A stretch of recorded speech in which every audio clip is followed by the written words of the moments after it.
श्री स्वामी समर्थ. स्वामी महाराजांच्या कृपेने तुमच्या सर्व इच्छा मनोकामना पूर्ण हो. पंचांगानुसार माघ महिन्याच्या शुक्ल पक्षाच्या 5व्या दिवशी वसंत पंचमी साजरी केली जाते. या दिवशी माता सरस्वतीची विशेषतः पूजा केली जाते, ज्यांना हिंदू धर्मात ज्ञान आणि विद्येची देवी मानली जाते.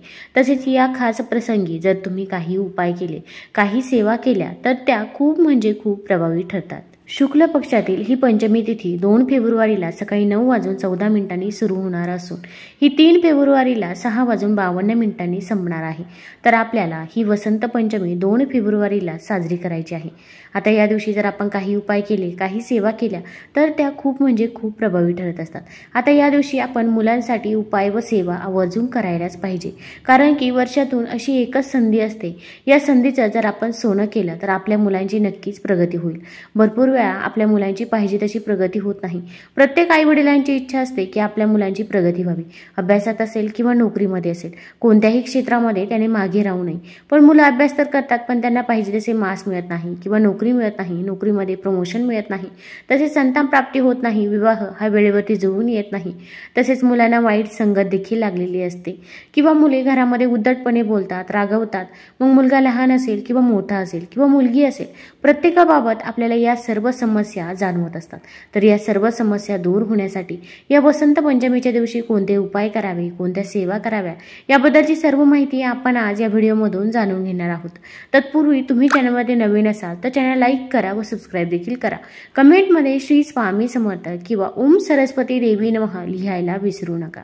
आता या वसंत पंचमीच्या दिवशी घरामध्ये सरस्वतीची मूर्ती किंवा चित्र आणावे आणि कुटुंबासह तिची विधिवत पूजा करावी. असे केल्याने साधकाला शैक्षणिक क्षेत्रात लाभ मिळू शकतो. देवी सरस्वतीला पिवळा रंग अतिशय प्रिय मानला जातो, म्हणून वसंत पंचमीच्या दिवशी तुम्ही पिवळी फुले खरेदी करून घरी आणू शकता. तसेच देवी सरस्वतीच्या पूजेमध्येही पिवळी फुले आपण अर्पण करा. असे केल्याने देवी खूप प्रसन्न होते. देवी सरस्वतीला प्रसन्न करण्यासाठी तुम्ही वसंत पंचमीच्या खास प्रसंगी तुमच्या घरी मोराचे पीस, तसेच कोणतेही वाद्य, अभ्यासाशी संबंधित कोणतीही गोष्ट असेल, जसे की पुस्तक असेल किंवा एखादी वही असेल, तर ती जर या दिवशी आणली तर ती वस्तू जी पण व्यक्ती वापरणार असेल, मग वही असेल किंवा पुस्तक असेल किंवा एखादा पेन असेल, त्या व्यक्तीला त्याचा नक्कीच लाभ हा मिळत असतो. त्यामुळे या दिवशी आपण वही, पुस्तक किंवा पेन यापैकी कोणतीही वस्तू नक्की घरी आणायची आहे. पण नुसती घरी आणायची नाही, तर आपल्याला त्याची पूजा देखील करायची आहे. आता या दिवशी आपण सकाळी लवकरच उठायचं आहे. अगदी तुम्ही ब्रह्ममुहूर्तावरती उठलं तरी पण चालेल.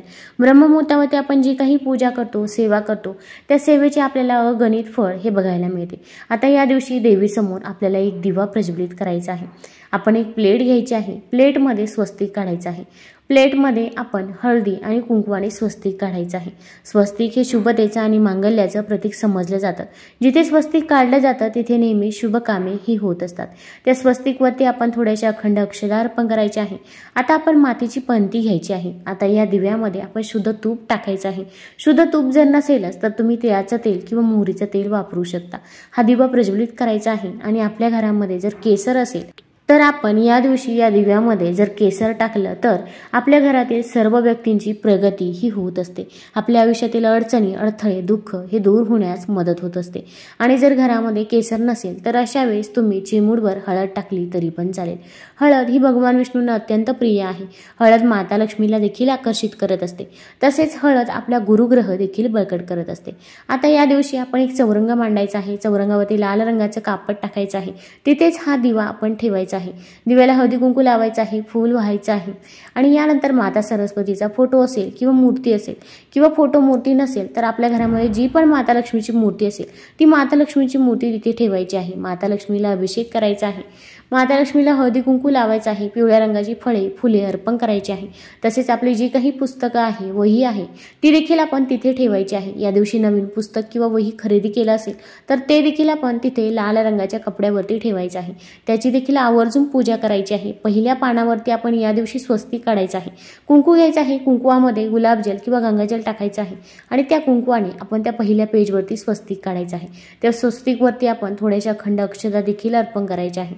अगदी आपल्याला घरामध्ये हिशोबासाठी वही लागत असेल किंवा मुलांना देखील कोणत्याही कारणासाठी वही लागत असो तर या दिवशी तुम्ही आवर्जून वही किंवा पेन आवर्जून खरेदी कराच. आता यानंतर धूप दीप दाखवायचा आहे. आणि आपण ओम श्रीम नमः ओम श्रीम नमः या मंत्राचा 108 वेळा जप करायचा आहे। अगदी मनापासून आणि श्रद्धेने आपण हा जप करावा किंवा तुम्ही ओम सरस्वती देवी नमः या मंत्राचा देखील 108 वेळा जप करू शकता। आता हा मंत्र जप करून झाल्यानंतर तुमची जी काही इच्छा आहे, मनोकामना आहे ती माता लक्ष्मीला सांगायची आहे।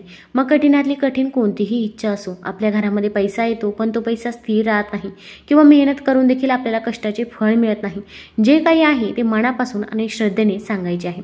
आपल्या घरामध्ये धनप्राप्ती व्हावी, तसेच आपल्या घरामध्ये पैसा यावा यासाठी आपण ओम श्रीम नमः हा मंत्र 108 वेळा या दिवशी जरूर म्हणावा। आता यानंतर आपल्या मुलांच्या प्रगतीसाठी आपल्याला काही उपाय करायचे आहे।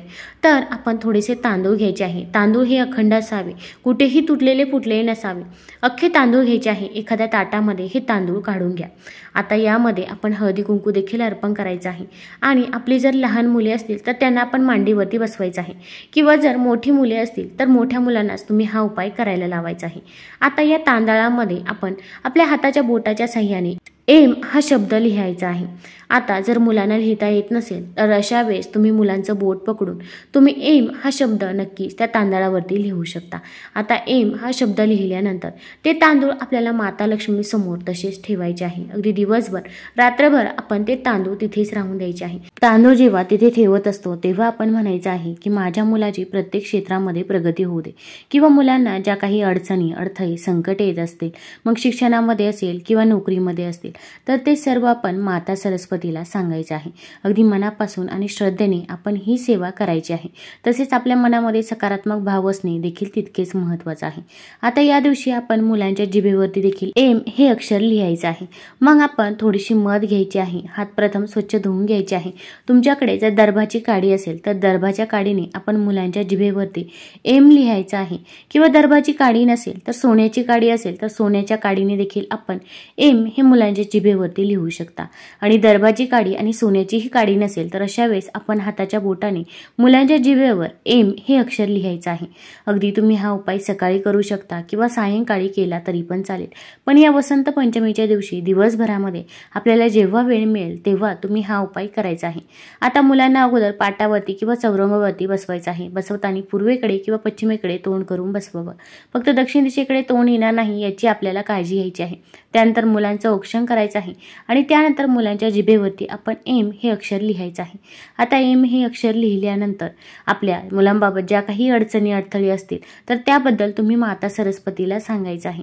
मग ज्या क्षेत्रामध्ये प्रगती होत नसेल तर त्याबद्दल तुम्ही सांगू शकता। तसेच आता तुमची मुले जर बाहेरगावी, परगावी शिक्षणासाठी, नोकरीसाठी असतील तर अशा वेळेस हा उपाय कसा करावा, तर मुलांसोबत जी पण व्यक्ती असेल, मग त्यांचा मित्र असेल किंवा इतर कोणतीही व्यक्ती असो, मावशी असो, काकी असो, तर त्यांना तुम्ही हा उपाय करायला सांगायचा आहे। त्यांना फक्त तुम्ही मधाने त्यांच्या जिभेवरती एम हे अक्षर लिहायचं आहे व तुम्ही ही जी काही सेवा आहे तर ती सेवा आपल्या घरी केली तरी पण चालेल।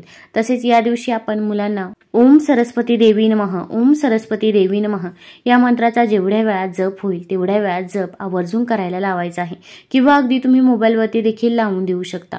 तसेच या दिवशी माता सरस्वतीला आपण पिवळ्या रंगाची फळे अर्पण करायची आहे। मग तुम्ही पिवळ्या रंगाची केळी अर्पण करू शकता।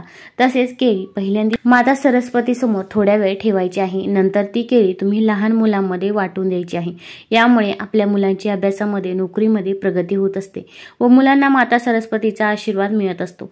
तसेच आपण पिवळ्या रंगाचे दुसरे काही पदार्थ देखील माता लक्ष्मीला या दिवशी अर्पण करू शकता। तुम्हाला जर हा व्हिडिओ आवडला असेल तर चॅनल लाईक करा, सबस्क्राईब करा। धन्यवाद।